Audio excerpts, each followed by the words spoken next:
Bienvenidos a otro capítulo de Frente a Frente. Hoy tenemos con nosotros a Carlos Hernández Quero, diputado de Vox desde esta legislatura y portavoz nacional de Vivienda. Además, es historiador por la Universidad Complutense de Madrid y se doctoró en el año 2020 en esa misma universidad. Carlos, ¿has tenido siempre vocación política o es algo que te ha venido de casualidad? Bueno, yo creo que esas cosas de casualidad no vienen. En primer lugar, muchas gracias por esta entrevista. Yo creo que es algo que uno lleva adentro, que tiene que ver con convicciones, con principios, con ideas fuertes que uno tiene sobre cómo quiere que le vaya la vida a los suyos, a su familia, a su país. Y pues de alguna forma, aunque no había participado en política institucional, sí que había estado siempre pues muy vinculado a movimientos asociativos de barrio, estudiantiles, que eran pues la forma más cercana que tenía de poder participar en el espacio público en defensa de aquello en lo que creía. ¿Y por qué en Vox? Bueno, pues porque actualmente todas aquellas cuestiones que más me preocupan, que tienen que ver, por una parte, por ejemplo, con el declive de expectativas para la generación a la que yo pertenezco, para los jóvenes. Todos mis amigos van a vivir peor de lo que vivieron sus padres y peor de lo que conocieron en sus hogares. Eso es un cambio brutal que ha habido en España en las últimas décadas, que han sido décadas de decadencia, y ese cambio solamente hay un partido que quiera contrarrestarlo, que quiera hacer una enmienda a la totalidad de lo que hemos vivido en las últimas décadas, que es Vox. Los cambios demográficos que hemos vivido en este país y que han hecho que espacios que antes eran apacibles o amables o habitables, como barrios, como pequeñas ciudades, estén cambiando drásticamente su rostro, sus interacciones, sus relaciones sociales, su pequeño comercio, y de nuevo hay partidos responsables de este cambio demográfico y solamente un partido que se opone y que considera que no solamente no ha sido beneficioso, sino que ha sido indeseable y que está desestructurando las sociedades y llevándolas a la atomización. Vox es el único partido que está fuera de todos los consensos que nos han traído hasta el punto en el que estamos, y por tanto es una herramienta que a mí se me antojaba bastante útil para poder dar cauce a mis preocupaciones, y creo que cada vez más españoles se encuentran en la misma situación porque ven que ante la destrucción material, la destrucción cultural que ha vivido este país, que ya no hay quien lo reconozca, solo hay una herramienta que permita darle la vuelta a las cosas. Ya que te tenemos aquí como portavoz nacional de Vivienda en Vox, obviamente hablaremos un poco de vivienda, ¿no? En España, aunque parezca mentira, sí que es cierto que hay una mayoría de personas que viven en propiedad, ¿vale? Pero son personas de más de X edad. Entonces, ¿qué significa esto? Que o compraron la vivienda hace más de 30 años o la han heredado. ¿Y qué significa esto? Que actualmente las nuevas generaciones, para acceder a la vivienda, lo tienen muy complicado. Entonces, ¿qué análisis haces tú sobre esto? ¿Por qué hace 30 años o 40 o 50 los jóvenes vivían en una España de propietarios y hoy en día viven en una España de alquilados o ni eso? Bueno, lo primero de todo, si quieres podemos verlo con algunos datos que son muy ilustrativos. Hace un poquito más de 20 años, en el año 2002, el 65% de las personas entre 23 y 28 años, es decir, que acaban de terminar la carrera o que llevaban 3, 4, 5 años en el mercado laboral, el 65% eran dueños de su casa. Hoy es menos de 40 puntos, o sea, ha caído más de 40 puntos ese dato. En 2011 casi el 70% de los menores de 35 años eran dueños de su casa y ahora mismo es el 31%. Y bueno, pues esto nos hace reflexionar sobre cómo todos esos relatos que hay de fondo sobre el progreso infinito, ilimitado, que vamos a vivir mejor que la generación anterior, que vamos conquistando derechos, bueno, pues que puede ser una narrativa que escuchemos con el bombardeo continuo en todo tipo de productos culturales, pero que no se corresponde con la realidad. Y la realidad es que tenemos menos de lo que tuvieron nuestros padres, tenemos menos de lo que conocimos en los hogares en los que nacimos. Y si aún sigue habiendo grandes cifras de personas en España viviendo en propiedades, porque la población española está muy envejecida. Pero si no fuera por eso, si uno coge solamente de 45 años para abajo, ya tenemos más gente viviendo en alquiler que la media de la Unión Europea. Esto es un dato que a lo mejor no le dice nada a quien nos pueda estar escuchando, pero que si lo contextualizamos es realmente pavoroso, porque España, como otros países mediterráneos, había sido siempre un país con la propiedad muy distribuida, con las familias dueñas de su casa, y eso había permitido que no solamente los ricos fueran dueños de su casa, sino que incluso entre las rentas medias y las rentas bajas hubiese un número de propietarios muy significativo. Y eso está cambiando y está afectando sobre todo a los jóvenes, porque se ha roto el acceso a a la vivienda en propiedad, y el tener o no vivienda en propiedad se está convirtiendo en una de las principales ejes de desigualdad en este país, y está llevando a que, por supuesto, se destruyan muchos proyectos vitales y a que vayamos a vivir de una forma diferente, porque cuando uno se pregunta qué es lo que hace que las personas puedan tener hijos, por ejemplo, pues tiene que haber de fondo un escenario, un telón muy sólido, que haya valores compartidos, que haya cohesión social, que haya buenas perspectivas materiales, que haya propiedad. Cuando todo eso se desvanece, es más difícil que puedas tener hijos. Y ahora sabemos que en los hogares en los que no hay compromisos duraderos, o no hay parejas estables, o no hay propiedad, pues la gente tiene menos hijos. Y la cuestión es, ¿cómo no iba a ser así? Tenemos las tasas de desempleo juvenil más altas de Europa. El acceso a la propiedad de la vivienda está cayendo en picado. Los impuestos no paran de subir.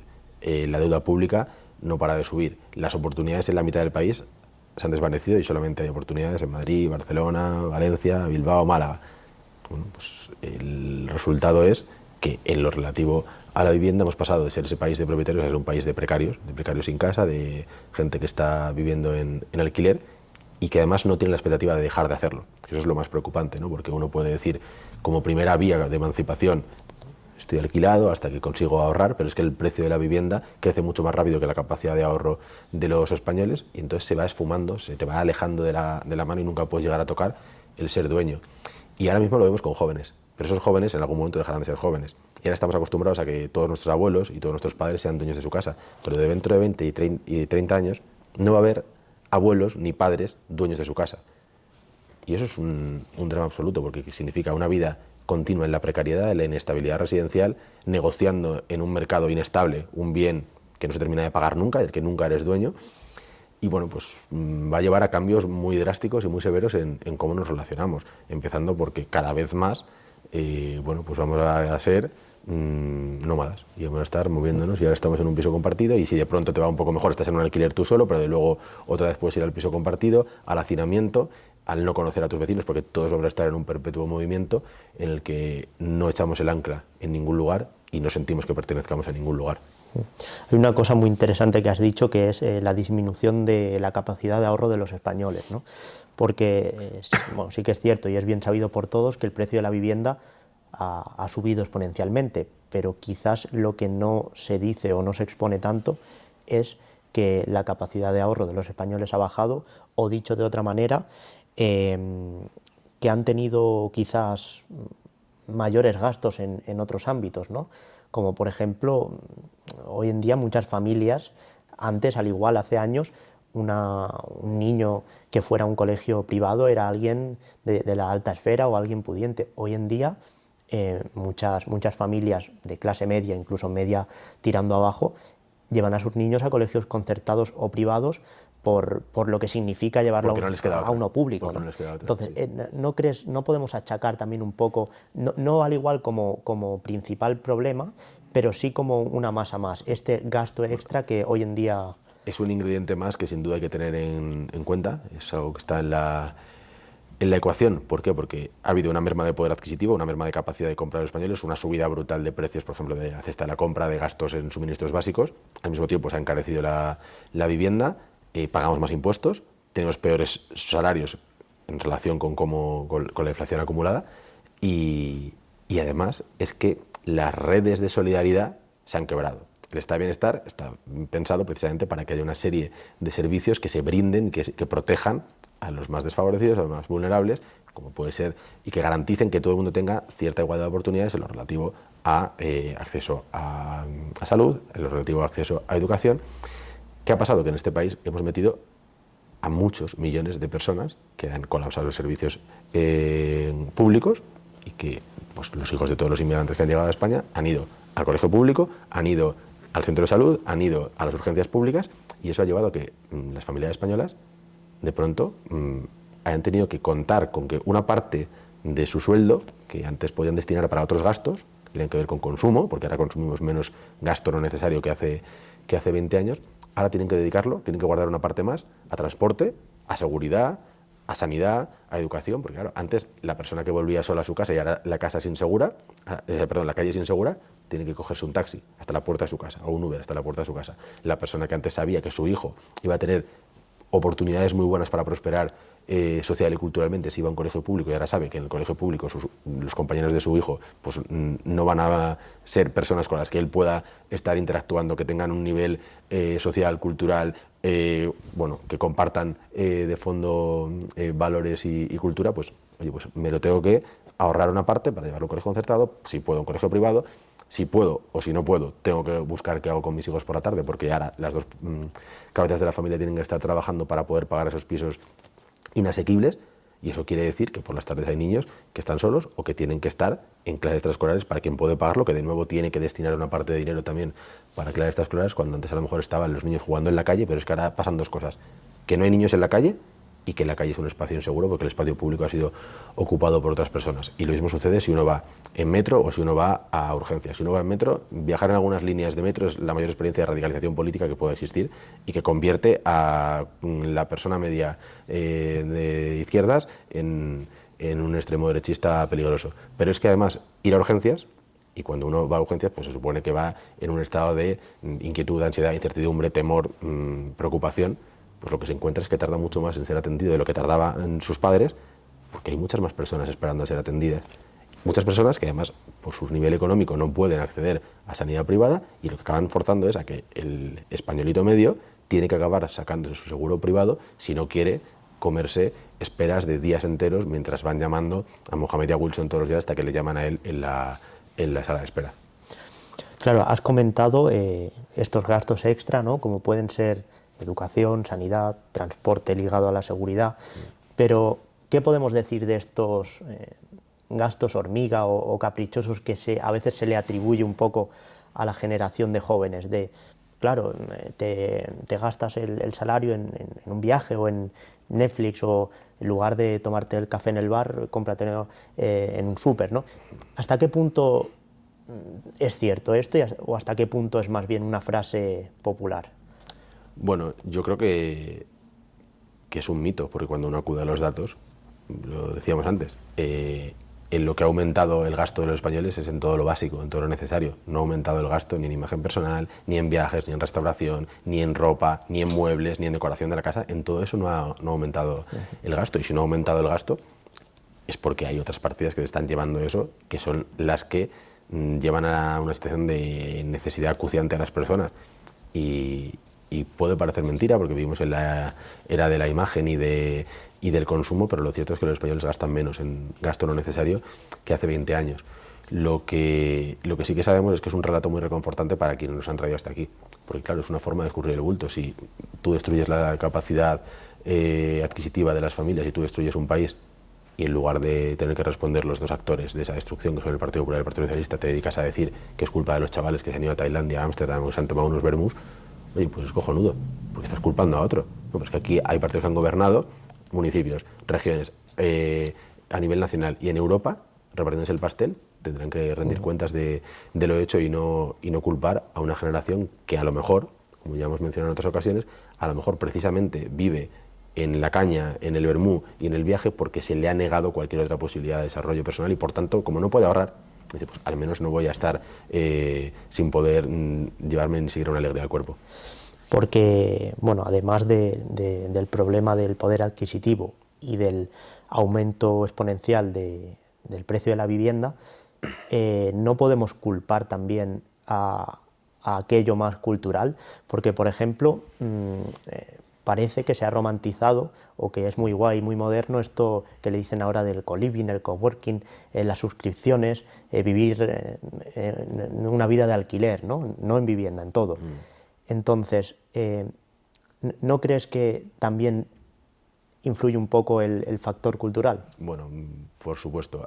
Ha habido un relato, una superestructura ideológica que ha ido acompañando, legitimando, romantizando esa tarea de desposesión a la que han sometido a las clases populares y a las clases medias. Y sin ese relato no habría habido tanta aceptación de esa desposesión, porque al final lo que hemos tenido es a una serie bueno, de grupos vinculados a las clases creativas, a profesionales del periodismo, de los podcasts, las series, los guionistas, los doctorandos, bueno, una serie de profesiones que lo que se han dedicado es a ir lavando la cara y pintando de colorines lo que bueno, pues difícilmente se podía ver de colores, utilizando palabras para poder nombrar estas nuevas situaciones, coworking, co-living. Y claro, esta es la misma gente que consideraba que nuestros abuelos y la España en blanco y negro era de paletos. No, lo que es paleto es utilizar palabras cosmopolitas para pintar de bonito lo que es miseria. Eso sí que es de paletos y de engañabobos. Sí. Sí, sí, claro, porque parece que hoy en día es lo bueno, lo moderno, es Bueno, vivir pero nunca lo quieren para su hijo, porque yo no Claro, conozco a ninguna no. persona que quiere que su hijo viva en un semisótano con 4 desconocidos que Sí, van sí. cambiando y que no sabes ni a quién tienes al otro lado del pladur. Eso no lo conozco a nadie, ni nadie que le apetezca decir, bueno, de 8:15 a 8:30 me ducho yo y luego entra el siguiente. Eso no conozco a nadie que lo Correcto, quiera. es justo lo que te iba a decir, que parece que lo moderno es vivir y compartir baño Bueno, con es que a lo mejor 4 hay que plantearse si lo desconocidos moderno es malo per se. Porque claro, como y todo lo que tener... vamos avanzando siempre es, vas a vivir peor, vas a tener menos cosas, vas a vivir más solo y vas a estar más aislado, pues a lo mejor hay que decir, oye, impugno la mayoría, es que a lo mejor no hay que ser modernos. Eso es. Y cambiando un poco de tema, pero sin dejar la vivienda, la inmigración descontrolada, ¿hasta qué punto afecta al mercado inmobiliario y al acceso a la vivienda? En todos los puntos. Quien quiera hablar de vivienda sin hablar de inmigración es un estafador. Así. Porque lo comento también porque en muchos ayuntamientos Vox ha presentado alguna moción de facilitar el acceso a la vivienda y en alguno de los puntos mencionaba la prioridad nacional, ¿no? Y desde los partidos independentistas, extrema izquierda y compañía, nos han acusado a Vox de racista, ¿no? Entonces, ¿es racista esta medida, la prioridad nacional en ayudas a la vivienda o en el acceso a la vivienda? Bueno, la prioridad nacional es sentido común y la solidaridad son círculos concéntricos y tú no vas a ayudar al de enfrente si no ayudas primero a tus hijos y no ayudas al de fuera si no has ayudado primero al de enfrente y así. Y en la situación actual en España hay un drama absoluto de acceso a la vivienda con millones de españoles en situación de precariedad residencial, con cientos de miles de personas viviendo en un piso compartido, atados a ese piso compartido, sin saber cuándo van a poder salir de ese piso compartido, millones de españoles viviendo en barrios en los que no les gustaría vivir, pero que están absolutamente atados por los precios, obligados a convivir con situaciones de inseguridad y de pérdida de identidad galopante. Y con esos datos, con los datos de la mitad de los inquilinos en España en riesgo de exclusión social, más del 40% de las personas pagando más del 40% de sus ingresos mensuales a la vivienda. Si una persona joven se quiere emancipar en solitario, tendría que destinar el 103% de sus ingresos para poder pagar la vivienda y los suministros básicos. O sea, con esos datos, ¿quién es el loco que nos quiere convencer de que es racista no poner a los nuestros delante? Pero es que además, si vamos más allá, el artículo 47 de la Constitución, que es el que continuamente menciona la izquierda para hablar del derecho a la vivienda, dice que todos los españoles tienen derecho a acceder a una vivienda digna y mandata a los poderes públicos.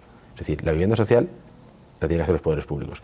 Y el inicio de ese artículo dice todos los españoles. Es verdad que como en este país se ha vaciado de contenido lo que significa español, podemos estar pensando que español es muchas cosas, pero español, todos sabemos en verdad, con sentido común, qué es español. Pues hasta que no se ha dado vivienda a todos los españoles, no podemos pensar en otra cosa. Como no se va a dar vivienda a todos los españoles, ya lo hemos dicho en otras ocasiones, primero los españoles, segundo los españoles, tercero los españoles, después los españoles, más tarde los españoles y por último los españoles también. Claro, porque aquí está claro que en materia de vivienda está habiendo un fallo político, un fallo de gobierno. Vox, políticamente, aboga más por políticas de liberalización y de mercado o por políticas sociales que promuevan las viviendas de protección oficial o, ojo, también un mix. Podemos coger todo, no tenemos por qué excluir. ¿Qué posición tiene Vox? Vox aboga por lo que funciona y lo que funciona es facilitar la construcción, liberar el suelo, ampliar la superficie disponible, agilizar los trámites para tener suelo disponible para construir, que podríamos decir que estaría en la primera parte de tu pregunta, aligerar burocracia, terminar con peajes, con trabas, con trámites infinitos que disuaden a muchos promotores de empezar con el proceso de construcción, acabar con impuestos que acaban cargando hasta entre un 30 y un 40% del precio final de la vivienda. Pero Vox también sabe que han funcionado otras medidas que sobre todo en momentos de gran concentración urbana, de gran crecimiento de las ciudades, vía inmigración entonces campo-ciudad, actualmente vía inmigración mundo-España, el mercado libre no puede dar respuesta, sobre todo con políticas tan receptivas como las que hay sobre el suelo, a esa demanda de vivienda, y solamente lo puede hacer si hay también una colaboración con la Administración en fórmulas de vivienda de protección oficial, que en España es que no sería inventar absolutamente nada, es que sería simplemente coger el retrovisor, mirar y ver, oye, ¿esto ha salido bien o ha salido mal? Bueno, pues 7 millones de españoles, o sea, 7 millones de viviendas construidas entre los años 50 y principios del siglo XXI permitieron vivir en propiedad a, bueno, pues si ponemos 4 personas por cada hogar, 28 millones de españoles en 50 años pasaron a ser propietarios de la casa en la que vivían gracias a políticas de protección oficial, en propiedad. No alquiler social, no Viena, no lo que ahora nos quieren contar de que todos le paguemos el alquiler a final de mes a Pedro Sánchez o a Ayuso. No, que seamos dueños de nuestra casa. Y si para eso tiene que haber concurso público, y si para eso tiene que haber dinero público, por supuesto que sí, como lo hay para la educación, como lo hay para la universidad, claro que sí, porque que entre todos consigamos que aumente el número de propietarios es que entre todos consigamos que aumente el número de personas libres, que no son dependientes del Estado, que pueden ahorrar, que pueden emprender, que pueden montar negocios, que pueden llevar dinero a la economía productiva. Por supuesto que sí, cuando hay algunos que se habla de vivienda protegida y dicen, no, pero es que eso es con dinero público. No, claro que sí, y con dinero público conseguimos construir una clase media en 50 años, una clase media de un país que venía de una guerra. La respuesta que me has dado me parece muy, muy interesante y muy buena, porque en el fondo lo que me estás diciendo es que desde la posición de Vox no se trata de un tema dogmático y radical de encerrarse en una ideología, sino de ir a lo pragmático, a aquello que funciona. Si algo funciona, vamos a replicarlo, vamos a hacerlo, sin importar de dónde venga, ¿no? Si estamos donde estamos precisamente por los dogmatismos y por las ideologías y por gente que ha considerado que lo que quedaba súper bien en un libro, que tenían subrayadito, que lo habían leído en la universidad o en su círculo de militantes, se aplicaba sobre la realidad y salía perfecto. Y cuando la realidad no les daba la razón, se negaban a ver que la realidad no les daba la razón y seguían una y otra vez dándose contra la pared y tropezándose con la misma piedra. Nosotros es al revés. Hay cero aprecio por un dogmatismo, hay mucho aprecio por el empirismo, por lo que ya sabemos que ha funcionado, por la experiencia. Somos conservadores, es lo que sabemos que ha funcionado, habrá que retocarlo, habrá que reformarlo, habrá que adaptarlo para que siga funcionando. Pero que es ese adanismo de decir, no, yo tengo mi receta mágica, no funciona en ningún lugar, pero aquí lo voy a pintar sobre un folio en blanco y aquí va a salir estupendo. Pues no sale. Y aquí hemos llegado por dos dogmatismos. El dogmatismo de la izquierda, que ha sido el del alquiler, el de vamos a vivir sin propiedad, más flexibles, porque así es como viven en el norte de Europa y nosotros somos, bueno, pues una sociedad que está a medio camino de ser del todo europea y que tenemos que aprender mucho de nuestros bueno, pues socios europeos. Y el alquiler, y las regulaciones sobre el alquiler, y los controles de precios, y las prórrogas forzosas, y la actualización, y la congelación de la actualización de rentas, y la tolerancia con la ocupación. Todo eso ha sido un dogmatismo. Todo eso ha sido que por ideología la izquierda nos ha contado que eso es lo que había que hacer, que eso era lo bueno, que eso era lo que era preocuparse, ¿verdad?, por los vulnerables. Y desde la derecha también había un dogmatismo que es el de la globalización, el de cuanto más abiertas estén nuestras ciudades, cuanto más creativas sean nuestras ciudades, cuanto más inversión extranjera acojan, más festivales, más eventos deportivos, más inmigración, más cosmopolitas, más restaurantes de fuera, mejor le va a ir a nuestras ciudades. Y el resultado que tenemos hoy es que todos los problemas que una persona puede apreciar respecto a la vivienda son o consecuencia de que no se han potenciado el alquiler, han impedido construir, han maniatado a los propietarios en el mercado de alquiler, o consecuencia de que nuestros barrios son irreconocibles, que quien compra son solamente los ricos de fuera y que la nación de propietarios que teníamos ha convertido en el patio trasero de los ricos de todo el mundo. Si uno ha observado hoy los problemas de la vivienda, son consecuencia del mito del alquiler y las regulaciones de la izquierda y del mito de la ciudad global y la inmigración de la derecha. Es justo lo que comentas de los académicos, ¿no?, de la teoría. Es algo que justo en anteriores capítulos lo comentó Samuel Vázquez, el daño que han podido hacer muchos teóricos de las academias y de las facultades en materia de ciencias criminales, ¿no? Y aquí me estás diciendo lo mismo en materia de vivienda. Pero incluso es que en este caso concreto, es que sobre los controles de precios y las regulaciones de los alquileres, es que sí que había mucho escrito y se sabía que no había funcionado en ningún lugar, no había funcionado en ninguna ciudad de Estados Unidos, no había funcionado en Ámsterdam, no había funcionado en Berlín, no había funcionado en París. Se sabía perfectamente que llevaba a la escasez de vivienda, a la destrucción del mercado de alquileres, a, bueno, al deterioro del parque inmobiliario. Todo eso lo sabíamos y les daba igual, porque insisto, es que esto no era una cuestión de lo que funcionara o no funcionara, era una cuestión de ideología. Bueno, pues creo que en materia de vivienda lo que tenemos que aprender es de todos esos dogmatismos ideológicos de unos y de otros que nos han llevado a donde estamos y ver qué funciona, qué ha funcionado en España, qué ha funcionado en otros sitios. Pues qué ha funcionado. Ver grúas y no ver solares. Ha funcionado ver VPO y que no haya protección oficial de la ocupación. Ha funcionado priorizar a los nuestros sobre cualquier otra consideración. Ha funcionado tener impuestos bajos para la compra de vivienda, para que los nuestros puedan comprar vivienda, no para que el Estado se enriquezca mientras tú quieres comprar una vivienda. Eso es lo que ha funcionado. Habrá que dar la vuelta como un calcetín a todo lo que no ha funcionado si queremos salir de ese atolladero. Sí, sí, y eso, y hay que darle la vuelta a lo que no ha funcionado, pero no solo en vivienda, sino en todas, Bueno, en todas, porque esto que comentas tú es perfectamente replicable a cualquier ámbito. Y has comentado también ahora el tema de la ocupación, ¿no? Que es Sí. otra lacra más de este país. En primer lugar, ¿qué propone Vox para terminar con esto? Y en segundo lugar, ¿tenemos ejemplos de otros países ejemplares en materia de lucha contra la ocupación? Sí, en general en España es una anomalía en cuanto a la degradación o devaluación de los títulos de propiedad y la tolerancia con situaciones de usurpación de inmuebles y ocupación ilegal de inmuebles. En otros países tienen clarísimo que esto es absolutamente intolerable. Sin embargo, en España, de nuevo, una vez más, como consecuencia de los consensos silenciosos entre Partido Popular y Partido Socialista, esto ha sido imposible de aplicar, lo que sucedía en Europa. Fíjate que los que nos cuentan continuamente que hay que ser muy europeos porque somos unos paletos, somos unos pringaos y que en Europa está la solución, cuando en Europa algo funciona bien, que es pocas veces, esas veces nunca quieren copiarlo. Ahí no quieren ser europeos. Ahí no quieren ser europeos. Bueno, pues lo cierto es que con la ocupación tenemos un problema brutal en España y es un problema que va por capas.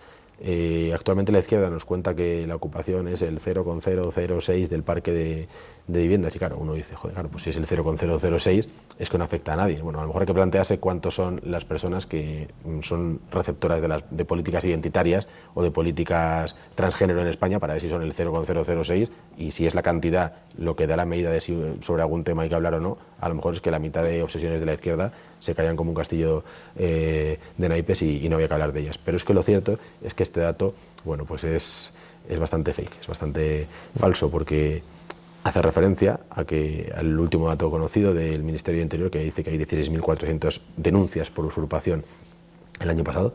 Denuncias, claro, pero hay 3 vías civiles de las cuales nadie está dando eco y que el gobierno se niega a dar datos.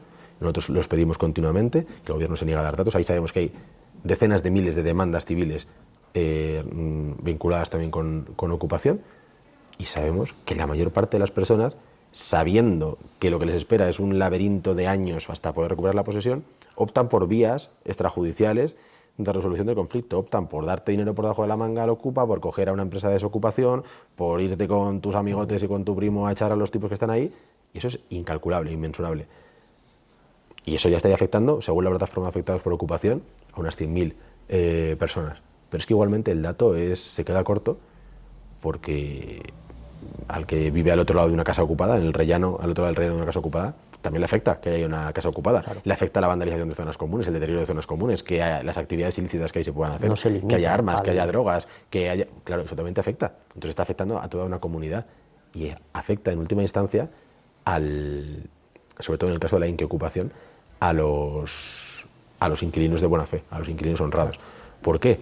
Porque con la inquiocupación, que hace un mes y medio votaron seguir amparándola y seguir tolerándola PP y PSOE, lo que tenemos es que cuando un propietario tiene su casa en el mercado y entra un inquilino y este inquilino deja de pagarle porque se declara vulnerable, no puede recuperar su vivienda, ni recibe la renta a final de mes. Esto ha llevado a que cada vez más los propietarios opten por o sacar su vivienda del mercado, llevándola a compraventa, llevándola a turístico, llevándola a temporada, llevándola por habitaciones, o hagan castings inmobiliarios.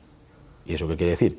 Que como yo sé que tengo muchos demandantes, muchos solicitantes de vivienda, y yo soy el que tengo el poder porque tengo la vivienda, voy a decir, vale, se lo voy a dar a los perfiles más solventes, a un funcionario, a alguien con un sueldo muy alto, con una nómina muy alta, y eso al final a quien perjudica es a esos inquilinos vulnerables, autónomos, a los que nadie quiere alquilar, precisamente como consecuencia de la tolerancia con la inquiocupación. Y quiero cerrar el argumento diciendo que esto nos ha llevado hasta aquí el Partido Popular y el Partido Socialista.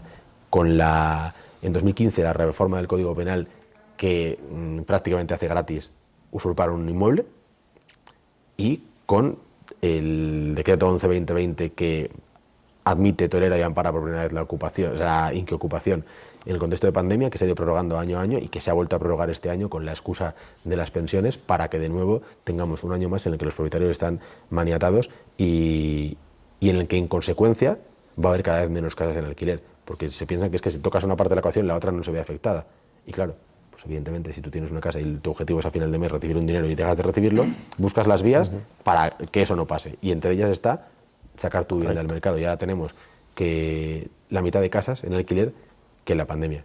La mitad de casas en alquiler, con una población creciente. Bueno, pues claro, pues eso lleva a lo que lleva. Lleva a la generación piso compartido, a la generación que vamos a ver piso patera, a la generación chabola. Los datos hablan por sí solos, sí, sí. No, está claro que el tema de la vivienda es muy complejo y nos daría muchísimas horas para hablar, si no días. Pero se nos va agotando el tiempo, y ya para cerrar quería hacerte una pregunta que no tiene que ver con vivienda, pero bueno, sí tiene que ver con actualidad. Y es que recientemente han aparecido varias encuestas del CIS, del CEO en Cataluña, y otras encuestas electorales en España, que sitúan a Vox como primera fuerza de voto entre los jóvenes. Entonces, aquí esto, primero, ¿a qué atribuyes esto? Y segundo, ¿esto es una moda o esto va en serio y se va a consolidar y el futuro va a ser de los jóvenes? Bueno, lo atribuyo en primer lugar a que es un acto de autodefensa, porque todo lo que hemos tenido en España en los últimos 20 años del Partido Popular y el Partido Socialista y de los otros actores que han participado en política, empezando por ahora Sumar, en su día Podemos, ha sido políticas contra los jóvenes. Prioridades en gasto público contra los jóvenes, contra las familias, contra poder tener hijos, contra poder brindar estabilidad, políticas contra la propiedad, políticas por alquiler, políticas que han forzado a decenas de miles de jóvenes, a cientos de miles de jóvenes de provincias a dejar el lugar en el que habían nacido, en el que se habían criado, en el que tenían a su familia, a sus afectos, a sus abuelos, y tener que irse a cuchitriles en la gran ciudad. Políticas que han cambiado los barrios de la gran ciudad, que a veces hablamos de la gran ciudad como si fuera un magma uniforme. No, en la gran ciudad también hay divisiones. En la gran ciudad hay gente que antes vivía en un barrio apacible, que ahora su barrio ha dejado de ser apacible, y él no ha tenido ninguna responsabilidad en que su barrio haya dejado de ser apacible. Ni ha sido incívico, ni se ha comportado mal, ni ha dejado de trabajar, ni ha dejado de pagar impuestos. No, simplemente le han cambiado demográficamente su barrio, y su barrio se ha convertido en un infierno, en un espacio hostil.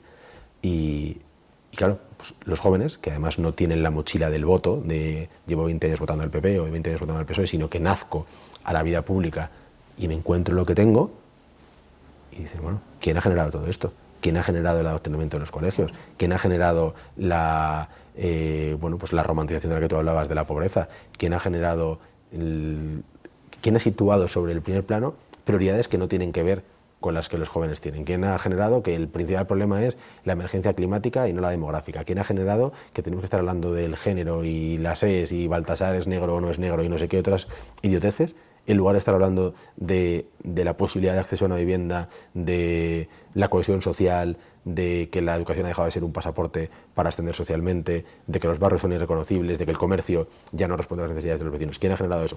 Pues a mí no me sorprende nada que los jóvenes reaccionen, porque tienen una vena contracultural que es innata a la juventud, pero porque es una reacción de autodefensa. Es porque como no me agarre a lo único que me defiende, me van a pasar por encima. Me va a pasar por encima absolutamente todo, como ya está sucediendo. Ha sido todo un placer, Carlos Hernández Quero. Un auténtico inmenso placer tenerte aquí con nosotros, conocer las posturas de Vox en materia de vivienda, y muchísimas gracias por aceptar nuestra invitación. Muchas gracias, ha sido un gusto.